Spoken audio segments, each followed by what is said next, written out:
Today's lesson is called The Queen of Spades, Day 1.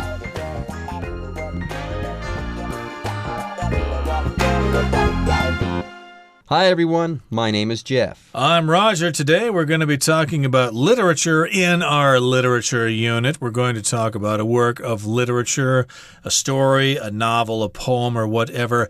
But today we're talking specifically about a story by the Russian writer Alexander Pushkin entitled The Queen of Spades.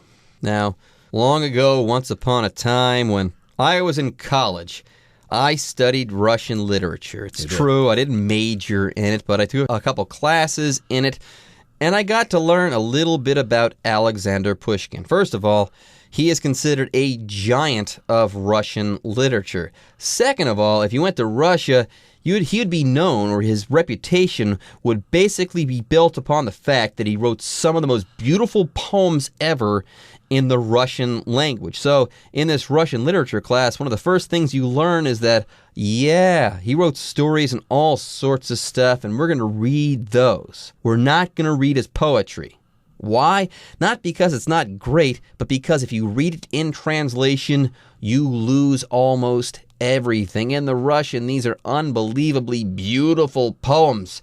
In translation, they're quite pedestrian. So we're not going to cover Pushkin's poetry, folks. We're going to read a story called The Queen of Spades, and I'm sorry, I would love to be able to share some of that poetry with you, because like I said before, Pushkin's reputation as a literary giant in Russia rests solely on his poetry. He's best known for that, but if you don't speak the Russian language, and alas, I do not, you're probably not going to get the full impact or feel the full impact of his poetry. So we're going to stick to the story called The Queen of Spades. And it's a good one. Anyways, folks, we'll get started right after this, so don't go away. The Queen of Spades. Were it not for Alexander Pushkin, Russian literature might look very different today. Born in Russia in the 18th century, Pushkin began writing at a young age. He was famous for his poetry and unique stories, which included a mix of drama, satire, and romance. 大家好，今天第一个单字我们看到的是 literature， 这个字当作名词，代表文学或是文学作品的意思。例如 Leslie's favorite class in college is English literature。Leslie 大学时最喜欢的课程是英国文学课。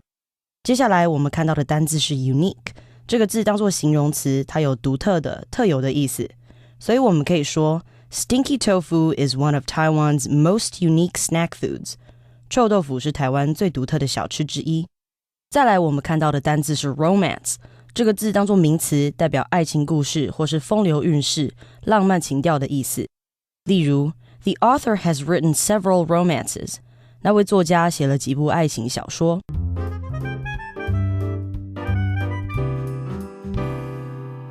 Okay, everybody, let's talk about the first part of our lesson for today.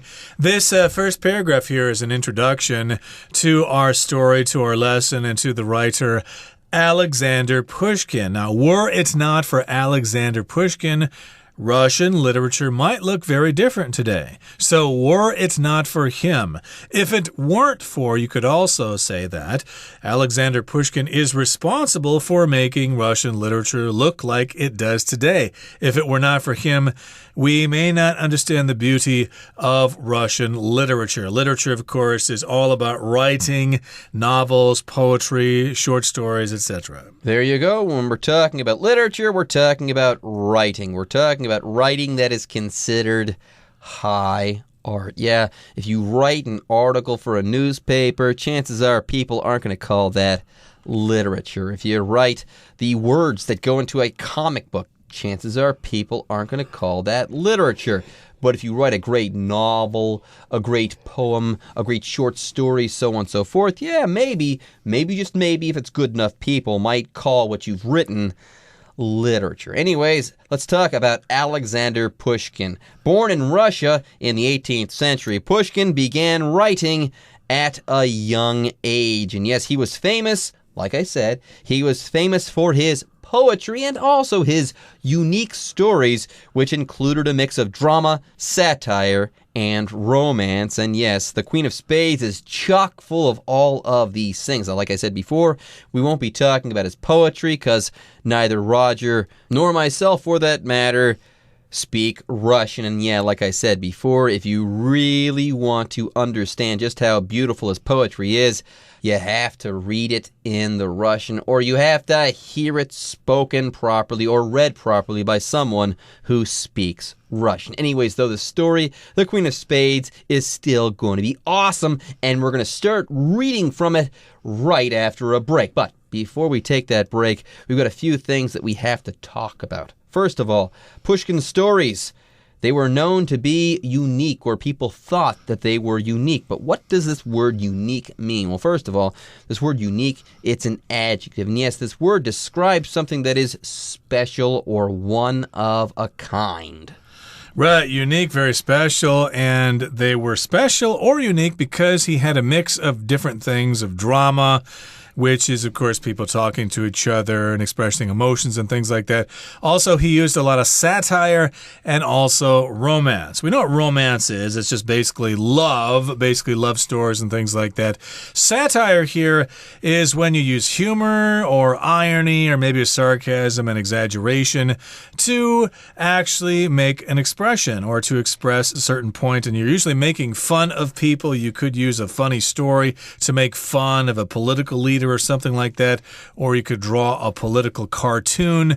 Those are examples of satire. There you go. And I noticed that you mentioned politics and politicians. Yeah, very often politicians and political things, that's what people use satire to criticize. There's a long history of government, politicians, and people in the government being the targets of satirists. And there you go. A person who practices satire or uses satire is a satirist. Okay? So yes, satire is a noun, as is satirist. The adjective or the adjective form of this word would be satirical. So yes, Pushkin here used satire, or you could say that his stories were satirical. And yes, very, very simply and clearly, satire, the noun satire, refers to the use of humor to expose or to criticize people, especially politicians, or to critique current events or situations, so on and so forth. Basically, you're using humor and irony and exaggeration, like Roger said before,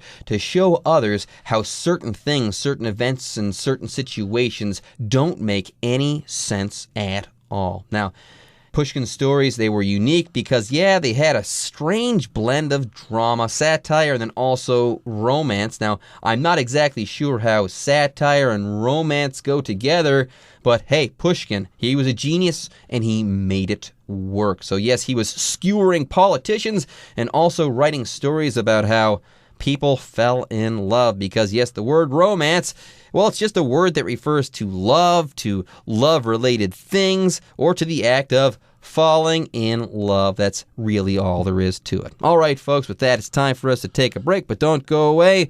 We'll be right back after this. In The Queen of Spades, we meet Herman, a German military officer who likes watching other officers gamble, but never participates himself for fear of losing money. Tomsky, one of the gamblers, tells Herman the story of his grandmother, a countess who lived in Paris when she was younger. She was quite popular and loved playing cards, until one night when she lost a very large sum of money. Her husband was furious and refused to help her pay her debt. Having failed to persuade him otherwise, she then asked an old friend, Count St. Germain, for help, who told her a secret involving 3 winning cards. Following the Count's advice, she soon won her money back and was free of debt. 第二部分我们看到的单字是 furious， 这个字当作形容词，它有盛怒的或是猛烈的意思。例如 Ava 因为男朋友叫她减肥而发怒，英文可以这么说 Ava was furious because her boyfriend told her to lose weight。 再来我们看到的单字是 otherwise， 这个字当作副词，代表与此不同的意思。所以我们可以说 Most people thought the painting was beautiful, but I thought otherwise。 大部分的人都觉得这幅画作很美，但我并不觉得。接下来我们看到的单字是 involve， 这个字当作动词，它有与点点点有关或是涉入的意思。例如 Herb 的新工作内容包括处理客户的投诉和要求。英文可以这么说 Herb's new job involves taking care of customers' complaints and requests.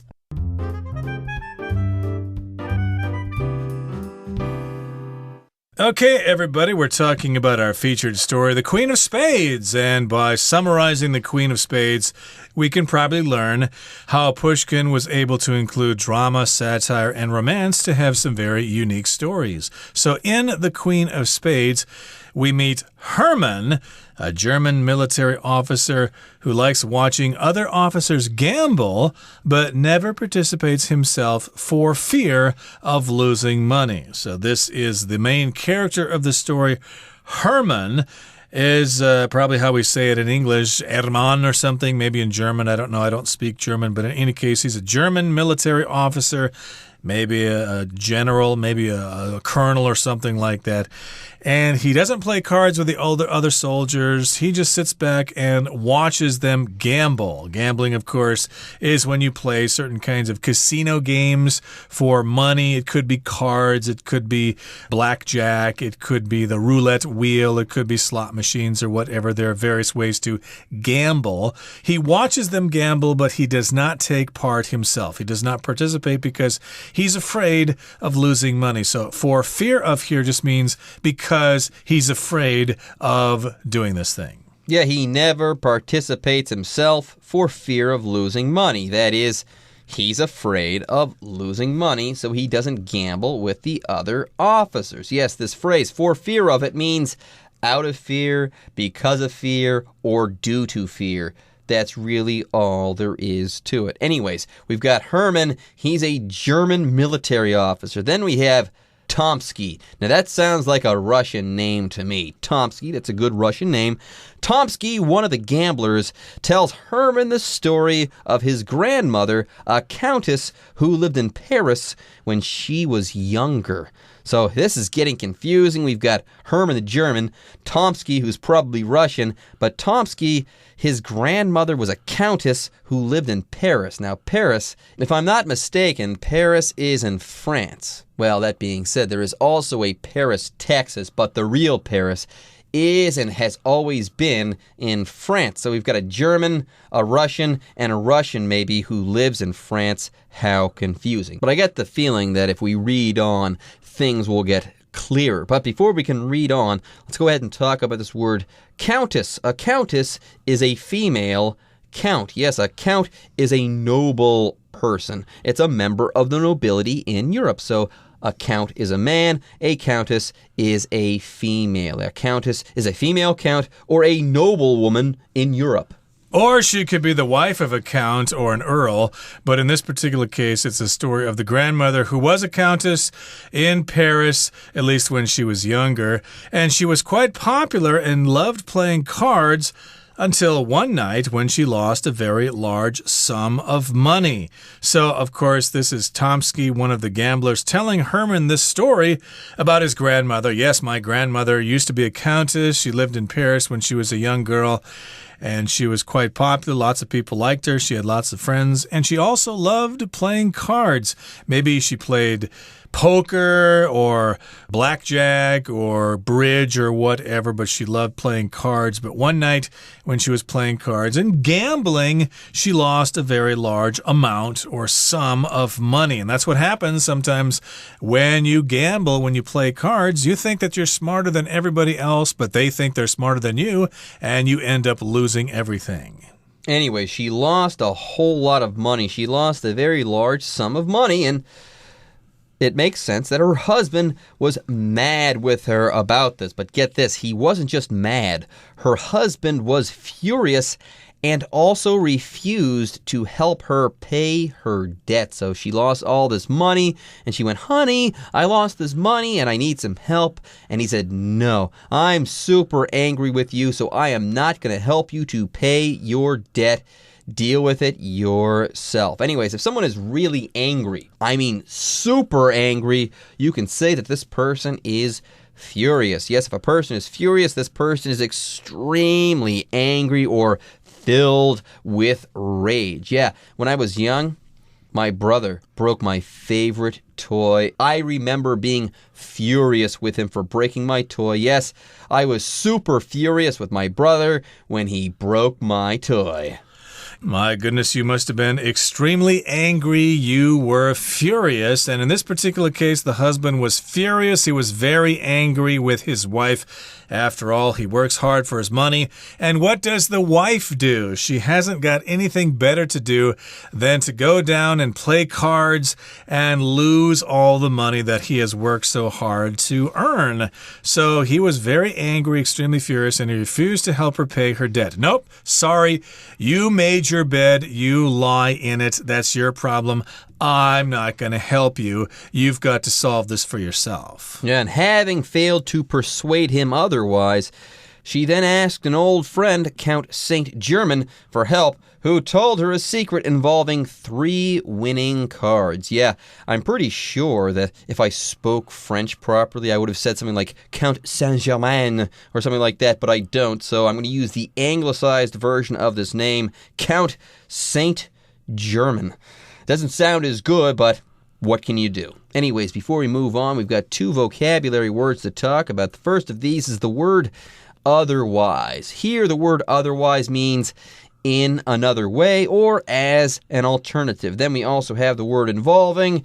The word involving means associated with or having to do with. Exactly. So otherwise can have a couple of nuances here. Otherwise, maybe it means it's a different choice or a different course of action. You better do your homework, otherwise you're going to fail the exam or you're going to make your parents very angry. But she couldn't persuade him in the opposite. He just wouldn't help her out with her debt. So she was at her wit's end. What am I going to do? So she went to talk to her old friend, Count St. German, asked him for help. And he gave her a secret. He told her a secret involving 3 winning cards. Well, I happen to know a thing or two about this. I can tell you what to do. I've got a secret to winning card games, okay? It involves 3 winning cards. Involve here means it has to do with these things. These are the most important part of this secret. It has to do with 3 cards that can win. 3 different cards that can win. If you have them or if you use them, you will win every time. Yeah, and apparently his advice was good advice because following the Count's advice, she soon won her money back and was free of debt. All right, folks, with that, it's time for us to take a short break. But when we come back, we'll be wrapping up day 1 of our article on the Queen of Spades. Herman is intrigued, determined to find Tomsky's grandmother and discover her secret. He pretends to fall in love with Lisaveta, the young ward of the Countess, to get close to the Countess. One night, Herman enters their residence and lies in wait, not for Lisaveta to return, but for the Countess. 第3部分我们看到的单字是 ward， 这个字当作名词，代表被监护人的意思。例如 John is a ward of his uncle, so he can't take this part-time job until his uncle agrees. John 的监护人是他舅舅，所以他要取得舅舅的同意才能打工。今天最后一个单字我们看到的是 residence， 这个字当作名词，它有住所或是居住的意思。所以我们可以说 Jane moved from New York and bought a new residence in London. Jane 搬离纽约，并在伦敦买了一个新房子。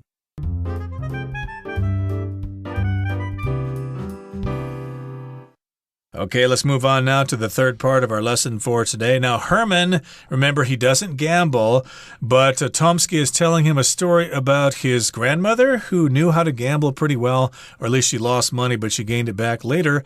So Herman is intrigued by this. If I have this information, maybe I can start gambling and maybe I can win a lot of money. So he's intrigued. If you're intrigued, that means you're very interested in something because you're extremely curious about it because somebody told you something about something, but they didn't tell you everything, so you want to learn more and you really want to try it. You are intrigued. Intrigued, that's the adjective. It comes from the verb intrigue, and yes, to intrigue someone is to make them curious or interested in something. Yeah, if someone is intrigued, though, they're feeling this type of curiosity or interest. Further, you can also use this word intrigue as a noun. Yes, intrigue is mystery. It's a source of curiosity or fascination. Anyways, moving on, the next line says, he pretends to fall in love with Lisaveta, the young ward of the Countess, to get close to the Countess. So, this guy, Herman, he doesn't like gambling, but he's not above doing some shady stuff. Anyways, let's go ahead and talk about this word ward right now. A ward here is a young person who is cared for or under the control of an older person. Yes, the Countess takes care of this person, Lisaveta. She is the Countess's ward. And yeah, usually the older person who takes care of the ward is called a guardian. Anyways, one night Herman enters their residence and lies in wait, not for Lisaveta to return, but for the Countess. And it sounds like he's going to do something devious and terrible. Now, before we take a break, we've got two things to talk about. The first of these is the word residence. A residence is a home, everyone. It's a place where someone lives, and that's that.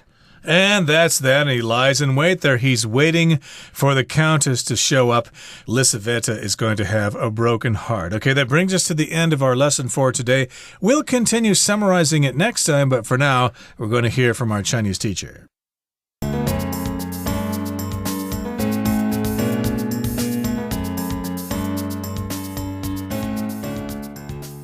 各位同学大家好，我是 Hanny。 我们来看今天的文法重点。那课文第一句提到说 Were it not for Alexander Pushkin, Russian literature might look very different today.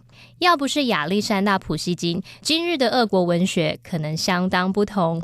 那这边我们要介绍一个句型是 If it were not for 什么什么，然后主词 would, could, should或者是 might 再加原形动词。那这样的句型它是用来表达跟现在事实相反的情况，就相当于中文的要不是怎么样，若非怎么样。好，那我们可以把这个句型中的 if 省略掉，再把 be 动词 were 移到句首，形成倒装。那这时候句型就会变成Were it not for 什么什么，然后主词 would, could, should, might 再加原形动词。举例来说If it were not for the high salary, Henry would quit the job.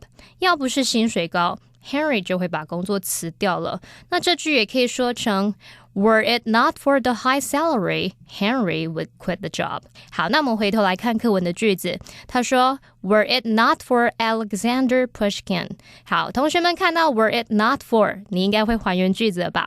如果它不倒装，那这个句子就可以说成 If it were not for Alexander Pushkin. 好，另外如果同学们想要表达跟过去事实相反的情况，那这边提供一个句型给大家参考。If it had not been for 什么什么，然后主词加上 would, could, should, might 再搭配完成式。好，那同样的你可以把 if 省略，再把助动词 had 移到句首，形成倒装。这时候句型就变成 Had it not been for Had it not been for 什么什么，然后后面一样主词加上 would, could, should, might 再加完成式。举例来说 If it hadn't been for his help, the kid could have fallen into the river. 要不是他的帮忙，那个小孩可能会掉进河里耶。那这句也可以说成 Had it not been for his help, the kid could have fallen into the river. 好，接着我们来读到课文第二部分，有一个句子是In the Queen of Spades, we meet Herman, a German military officer who likes watching other officers gamble, but never participates himself for fear of losing money. 在黑桃皇后这个故事里，我们看见一位爱好赌博，但却因为害怕输钱，然后从来没有参加过赌博的德国军官赫尔曼。好，那这边要介绍的就是 for fear 的用法。For fear 它表示生怕怎么样，以免怎么样，唯恐怎么样。那常见的用法就是 for fear of 加上名词或动名词，或者是你可以用 for fear 加上 that 子句。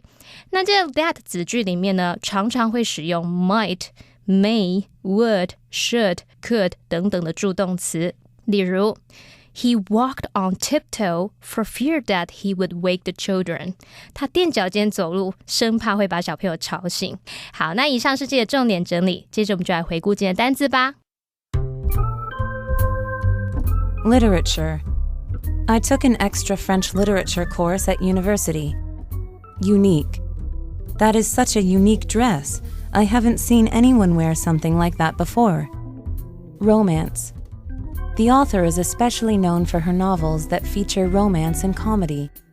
Furious. Melody was furious when she realized her daughter had snuck out of the house. Otherwise. I thought I had done well on the test, but my grade suggests otherwise. Involve. Landing a job involves both sending in a great resume and giving a good interview. Ward. Sullivan took responsibility for his ward when he was only 25 years old. Residence. Her residence isn't too far from here. Just follow this road for a few blocks. Okay, everyone. With that, today's article is now complete. But, as always, we sure hope that you guys have enjoyed reading along with us. Anyways, I'm Jeff. I am Roger. See you next time.